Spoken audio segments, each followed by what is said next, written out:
What's up? Today I wanted to do a bourbon tasting of Jefferson's small batch as well as Jefferson's Ocean, which is their Voyage 16 specifically. Each one's a little bit different. Can't wait to talk to you about them.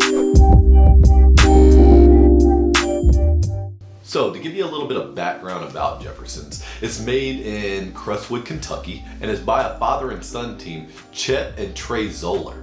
And they've been doing this since 1997. Chet's actually an accomplished bourbon taster himself, and they decided to go out and do their own distillery. They've got several different lineups. They have their small batch, which we'll talk about. They also have a reserve and a presidential, right? More of their finer stuff. They also have a lot of experimental stuff that it looks like they do. So they've got an ocean cask, which we'll talk about today. They've got several different like wood finishes that they're trying out that are outside of the normal oak cask that we see. And then they also finish them off with different casks with different wines and things like that as well. So a very entrepreneurial spirit about them, which is why they said that they chose Jefferson's as their name. So let's start out with their very small batch, as they call it. This is their most basic bourbon. On the nose, it smells very much like any other bourbon. It's very nondescript. And on the taste as well, it's just vanilla and corn. It's a very simple bourbon that has a very quick finish. Tastes a little bit like oak and honey. You get a little bit of those flavor profiles there towards the end, but it's a very quick finish. Now this is also an 82.3 proof, so it's on the lighter side. So I really think this is a great bourbon for beginners. Also starting off at about $30, right? You can go out and actually have this and give this to new bourbon drinkers and not feel like you're wasting your money, right? Also, if you're just getting into bourbons, this is a nice starter for you. It's not going to be too harsh. Even if you wanted to add some ice, you could, but anybody who wants to start drinking bourbon neat, this is a great one to start with. Now let's take a look at the Ocean, or Ocean at Sea. This one was actually Voyage 16, and one of the cool aspects about getting one of their Oceans is on the tag you can read a little bit about the story, but if you throw the tag away, you can also go online and they've listed out all of their voyages that they've done to date.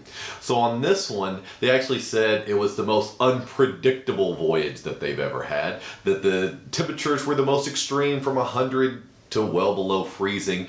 They also said it was completely calm, as well as 30-foot high seas, which is the highest that they ever recorded. They also said that there was a lot of wind changing along the way as well, and they went from being almost bare to survival suits needed as well. So this sounds like this barrel went around pretty well with all these different changes. It's very interesting, these finishes, because most of the time, everybody's trying to control the environment so much, and to think about throwing some barrels out at sea and just seeing what happens is a pretty interesting thought process, and it's one of the things that makes Jefferson so much different than everybody else. So getting to the taste of this bourbon, it was very sweet forward, thinking molasses, butterscotch, caramel, much deeper flavors than what we saw in that original small batch that they had. The finish was also much stronger, very cinnamon, right, with the finish, and then there was an oak flavor throughout. You can definitely tell that it had a lot more contact with the barrel throughout the entire trip, and it gave it a much more experienced and more aged flavor to it.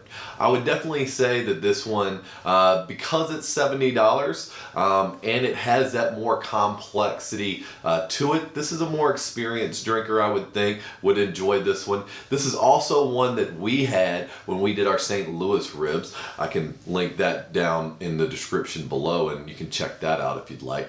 I also would like to compare another one that I've ran into, which is going to be the Voyage 19. I'll link that into the description below. That one's actually wheated, and it definitely has a different flavor tone to it. Thanks for watching today's video, guys. Go ahead, smash that like button if you really enjoyed today's video. Hit that subscribe button. Also, don't forget about that bell, so that way you can see all the other tastings that we have coming at you later on. And if you would, go ahead and leave me a comment. What do you guys think about Jefferson's? Have you had it before? Is it something that you're interested in? What other bourbons would you like to see on this channel as well? Can't wait to see you next time.